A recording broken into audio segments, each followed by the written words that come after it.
வீட்டு பிள்ளையா நினைச்சு எல்லாரும் என்னை மன்னிச்சிருக்கேன். கேப்டன் மில்லர் இந்த படம் எப்படி இருக்குது அப்படின்னா, அருண் மாதேஸ்வரனோட டைரக்ஷனில் இந்த படம் வந்திருக்கு. அருண் மாதேஸ்வரன் பற்றி சொல்லவே தேவையில்ல. இதுக்கு முன்னாடி அவர் வந்து சாணி காகிதம் அப்படிங்கிற ஒரு படம் பண்ணியிருந்தார். அது வந்து ஒரு ஓடிடிக்கு பண்ண படமாக இருந்தாலும் ஒரு சரியான ஒரு பர்ஃபார்மன்ஸை வந்து பார்த்துருக்கலாம். அதில் அவருடைய பர்ஃபார்மன்ஸாக இருக்கட்டும், இல்லை அதில் நடித்த செல்வராகவன் இல்லை கீர்த்தி சுரேஷ் அவங்களோட பர்ஃபார்மன்ஸாக இருக்கட்டும், ஒரு தரமான சம்பவம் அப்படின்னே வந்து சொல்லலாம். ஏன்னா தமிழ் சினிமாவில் இன்றைக்கி தவிர்க்க முடியாத ஒரு வளர்ந்துக்கிட்டு வர டைரக்டரில் ஒரு முக்கியமான டைரக்டராக தான் இருக்கார் அருண் மாதேஸ்வரன். ஸோ இந்த கேப்டன் மில்லர் எப்படி இருக்குது அப்படின்னா, அந்த சாணி காகிதம் அப்படிங்கிறது ஒரு சின்ன ஒரு இடத்துல சின்ன ஒரு போர்ஷன் தான். ஸோ அது வந்து ஒரு டீசர். இந்த கேப்டன் மில்லர் அப்படிங்கிறது ஒரு பெரிய ட்ரெய்லர் அண்ட் ட்ரீட் அப்படின்னு கூட சொல்லலாம். படத்தோட கதை அப்படிங்கிறது நம்ம நிறைய விஷயங்கள் வந்து பேசினா இந்த சேனல் அப்படிங்கிறத விட்டுட்டு சச்சின் சொசைட்டியில் கூட பேசலாம், என்னோட இன்னொரு சேனலில். ஏன்னா அந்தளவுக்கு வந்து அவ்வளோ விஷயங்கள் இருக்குது இதில். அதாவது ஒரு சின்ன கதை தான், ஒரு சின்ன பிளாட்டு. ஒரு கோவில் இருக்குது, அந்த கோவிலுக்குள்ளே இருக்கிற அந்த அன்டச்சபிலிட்டிஸ், அந்த ஊருக்குள்ளே இருக்கிற அந்த இன்இக்வாலிட்டிஸ், அந்த அன்டச்சபிலிட்டி, இது மாதிரியான விஷயங்கள், தீண்டாமை, இது மாதிரியான விஷயங்களை நோக்கி தான் இந்த படம் வருது. இதுக்குள்ளே நடக்கிற அந்த கதை களம் என்ன, அந்த பாலிடிக்ஸ் என்ன. ஆல்ரெடி வந்து தனுஷ் அவர்களுடைய படம் வந்து நம்ம நிறைய படம் இது மாதிரி பார்த்துருப்போம். அசுரனாக இருக்கட்டும், கர்ணனாக இருக்கட்டும், அந்த படத்தில் எப்படி ஒரு கதையோ அதுதான் இதில் வந்து அதே மாதிரியான ஒரு பிளாட் தான். ஆனால் கொஞ்சம் வந்து டிஃப்ரெண்ட்டாக இருக்கும். என்னடா இது பார்க்குற ஆடியன்ஸ்க்கு வந்து ஏற்கனவே பார்த்து தனுஷ் படம் மாதிரியே இருக்கும். இருந்தாலும் வந்து இது வந்து ஒரு தனி சம்பவம். எப்படின்னா, எப்படி வந்து கேஜிஎஃப்க்கு ஒரு யஷ் வந்து ஒரு கன்னெல்லாம் எடுத்துகிட்டு ஒரு சம்பவம் பண்ணுவார். இன்னொரு பக்கம் வந்து RRRல ஜூனியர் என்டிஆரும் வந்து ராம் சரணும் எப்படி பண்ணுவாங்க. ஸோ அது மாதிரியான தனுஷோட படத்தில் இது ஒரு தனி சம்பவமாக ஒரு பெரிய ஒரு ஆக்ஷன் ட்ரீட் அப்படின்னே சொல்லலாம். ஏன்னா அந்தளவுக்கு ஆக்ஷன் படம் ஸ்டார்டிங்லேருந்து எண்டிங் வரைக்கும் ஃபுல்லாகவே ஆக்ஷனு, ஸ்டண்ட்டு, இதுதான் படத்தில், வேறு எதுவுமே இல்லை. கத்தியில் குத்துறது, சுடுறது, ரத்தம் தெரிக்கிறது, இது மாதிரியான விஷயங்கள் தான் பண்ணியிருக்கிறாங்க. ஒரு பொங்கல் டைமில் ஃபேமிலி ஆடியன்ஸை கவர் பண்ணுற மாதிரி ஒரு படம் பண்ண வேண்டிய ஒரு நடிகர் தான் தனுஷ். ஆனால் அவர் இப்படி ஒரு படம் பண்ணது அப்படிங்கிறது நிச்சயமாக வந்து வரவேற்க வேண்டிய ஒரு விஷயம்தான். இப்போ படத்தோட கதை வந்து பார்த்தோம்னா, ஒரு பிரிட்டிஷு ஒரு பக்கம் வந்து அந்த ஊருக்குள்ளே இருக்கிற அந்த மன்னர்கள், அவங்க வந்து அந்த கோவிலுக்குள்ளே நடக்கிற ஒரு பாலிடிக்ஸ், ஒரு பக்கம் வந்து இன்னொரு பக்கம் இருக்கிற ஒரு பழங்குடியின மக்கள் மாதிரி ஒரு குரூப், ஒரு ட்ரைபல் குரூப் மாதிரி இருக்காங்க. ஸோ இவங்களுக்குள்ளே நடக்கிற ஒரு பாலிடிக்ஸ் தான் இந்த படம். ஸோ இது நான் வந்து கதையை வந்து ஃபுல்லாக ரிவீல் பண்ண விரும்பலை. இதுதான் பிளாட்டு. இதுக்குள்ளே தனுஷ் என்ன பண்ணுறாரு, இதுக்குள்ளே வந்து சிவராஜ்குமார் என்ன பண்ணுறாரு அப்படிங்கிறது தான் வந்து மீதி படம். ரொம்ப ஒரு லென்த்தியான படம் தான். ஆனால் எந்த இடத்துல வந்து நம்மளுக்கு போர் அடிக்காது. அடுத்து என்ன நடக்க போகுது, ஓரளவுக்கு வந்து இன்ட்ரெஸ்டிங்காக தான் இருக்கும். ஸோ இந்த படத்தோட பாசிட்டிவ்ஸ் வந்து பார்த்தோம் அப்படின்னா, படத்தோட பாசிட்டிவ்ஸில் முக்கியமாக இருக்கிறது அருண் மாதேஸ்வரனோட டைரக்ஷன். அது வந்து சும்மா சம்பவம், அது நம்ம ஸ்க்ரீனில் பார்க்கும்போது தான் தெரியும், அந்தளவுக்கு சூப்பராக பண்ணியிருக்காங்க. அப்புறம் படத்தில் ஆர்ட் டிபார்ட்மெண்ட் அவங்களும் வந்து ரியலாக ஒரு எப்படி ஒரு களத்தில் எப்படி நடக்குமோ அது மாதிரியான ஒரு ரியலான ஒரு விஷயம். இப்போ கர்ணன் பார்க்கும்போது எப்படி நமக்கு ஒரு ஃபீல் தரும், அந்த கிராமத்தில் அப்படியே நம்ம லைவாக உட்காந்து பார்க்குற மாதிரி ஒரு ஃபீல் தரும். அது மாதிரியான ஒரு ஃபீல் வந்து இந்த கேப்டன் மில்லர் தரும். சினிமாட்டோகிராஃபி பற்றி சொல்லணும் அப்படின்னா, சித்தார்த் நூனி அப்படிங்கிறவர் வந்து பண்ணியிருக்கிறாரு.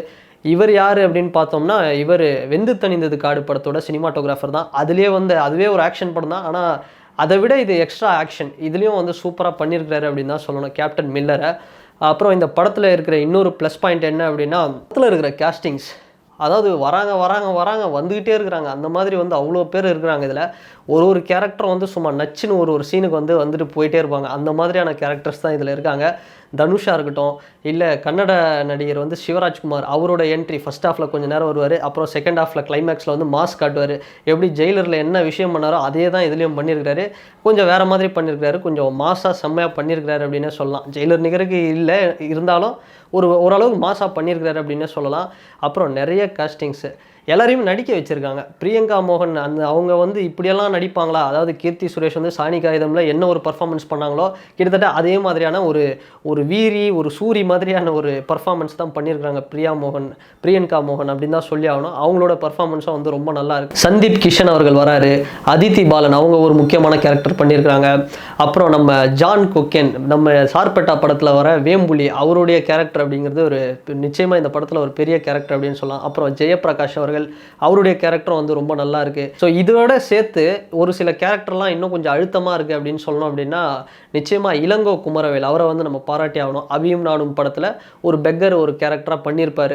எல்லாருக்குமே தெரியும். அவர் விக்ரம் படத்தில் கூட அந்த ஒரு சீன், ஃபகத் ஃபாசில் கூட காரில் ஒரு சீன் பண்ணியிருப்பார்.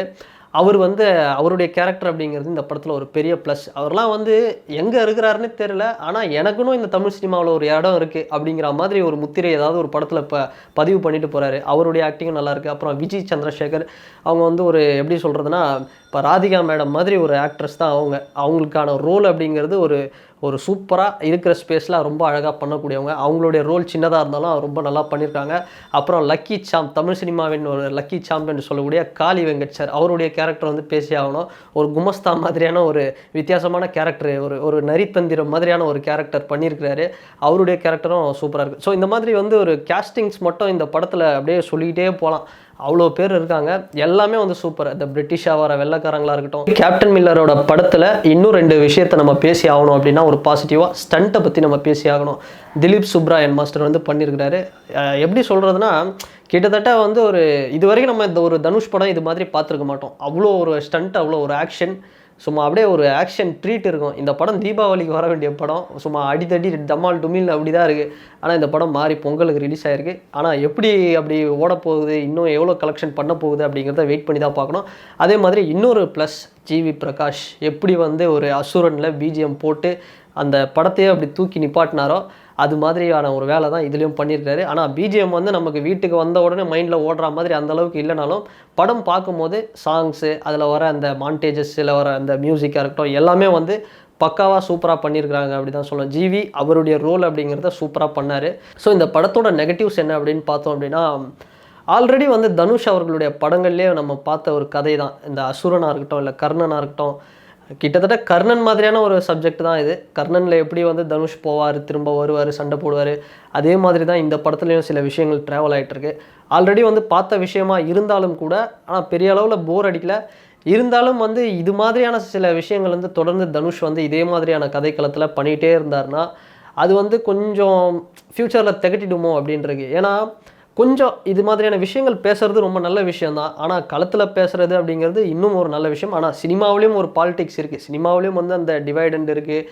அந்த ஒரு எப்படி சொல்கிறது, ஒரு 2 குரூப் 3 குரூப்னு பிரிஞ்சு தான் இருக்குது. தனுஷ் அவர்களே இதை பண்ணுறது அப்படிங்கிறது ஒரு நல்ல விஷயந்தான். அவர் வந்து இதே மாதிரியான கதைக்களத்தில் பண்ணிட்டு இருந்தார் அப்படின்னா, அது ஒரு வேளை ஒரு திகட்டிடுமோ. இப்போ வந்து ரஞ்சித் அவர்கள் பார்த்தோம் அப்படின்னா, சார்பேட்டா படமோ இல்லை நட்சத்திர நகர்கிறதோ இது மாதிரியான படங்கள் மெட்ராஸ்லாம் பார்த்தோம்னா ஒரு சில விஷயம் வந்து சொல்லுவார். ஒரு அன்டச்சபிலிட்டி சில விஷயங்கள்லாம் பேசுவார், ஈக்குவாலிட்டி சம்மந்தமாக. அதெல்லாம் கதைக்களம் வேறு மாதிரி இருக்கும். ஸோ இந்த படம் பார்க்கும்போது இது வந்து ஒரு அசுரன், ஒரு கர்ணன் மாதிரியான ஒரு டச் வந்து இதில் இருக்குது. ஸோ இந்த ஒரு ஸ்டோரி பிளாட் அப்படிங்கிறது கொஞ்சம் ஒரு லைட்டாக நெகட்டிவாக பார்க்கலாம் இந்த படத்தில். மற்றபடி வேறு என்னென்னலாம் இதில் நெகட்டிவ்ஸ் இருக்குது அப்படின்னு பார்த்தோம்னா, ஸ்டார்டிங்லேருந்து எண்டிங் வரைக்கும் ஆக்ஷன் சீக்வன்சஸ் வந்து அப்படியே போயிட்டே இருக்குது.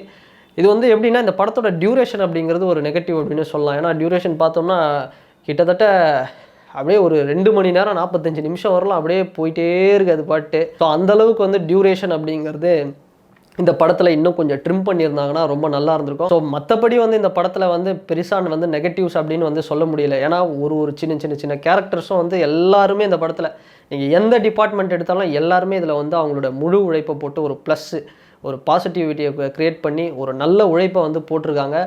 எந்த இடத்துலையும் வந்து இது வந்து நமக்கு ஒரு பெரிய அளவுக்கு என்னடா ஒரு மொக்க படத்தில் வந்து மாட்டிக்கிட்டோமோ அப்படிங்கிற ஒரு ஃபீல்லாம் கொடுக்காது. படத்தை வந்து தாராளமாக குழந்தைகளோட ஃபேமிலியோட, குறிப்பாக வந்து ஃபேமிலியோட குழந்தைங்களோட இந்த படத்தை போய் தியேட்டரில் கண்டிப்பாக பார்க்கலாம். அந்த ஆக்ஷன் சீக்வன்ஸ்லாம் வந்து நம்மளுக்கு ரொம்ப நல்லாயிருக்கும். அண்டு செகண்ட் ஹாஃபில் பார்த்தோம்னா சிவராஜ்குமார் அவர்கள் அவருடைய என்ட்ரியாக இருக்கட்டும், இல்லை படத்தில் வந்து தனுஷ் அவரோட வந்து சும்மா அவர் பண்ணுற ஆக்ஷன், இது எல்லாமே சும்மா வேறு லெவலில் இருக்கும் படம். கண்டிப்பாக இந்த படம் வந்து இப்போதைக்கு நான் பார்த்த படங்களில் வந்து பார்த்தோம்னா கிட்டத்தட்ட இன்னும் நான் வந்து அயலான் பார்க்கல, அண்டு அருண் விஜய் அவர்களுடைய மிஷன் சாப்டர் 1 பார்க்கல, அண்டு இவருடைய படம் விஜய் சேதுபதி அவர்களுடைய மேரி கிறிஸ்மஸ் இந்த படமும் பார்க்கல. ஒருவேளை இந்த 4 படமும் பார்த்துட்டு கம்பேர் பண்ணோம், இந்த பொங்கல் ரேஸில் யார் வின்னர் அப்படின்னு பார்த்தோம் அப்படின்னா, நிச்சயமாக அப்படி கம்பேர் பண்ணால் தான் தெரியும் கேப்டன் மில்லர் அப்படிங்கிறது எந்த லெவலில் இருக்குது, அயலான் எப்படி இருக்குது அப்படிங்கிறத. ஸோ இப்போதைக்கு பார்க்கும்போது கேப்டன் மில்லர் அப்படிங்கிறது இந்த பொங்கல் ரேஸ் அப்படிங்கிறதுல ஒரு டாப் ஆஃப் த டேபிளில் இருக்குது அப்படின்னு சொல்லலாம். நான் மற்ற படங்கள் பார்த்துட்டு கேப்டன் மில்லரோட கம்பேர் பண்ணும்போது தான் தெரியும் கேப்டன் மில்லர் வந்து எப்படி பொங்கல் வின்னராக வருமா இல்லையா அப்படிங்கிறத.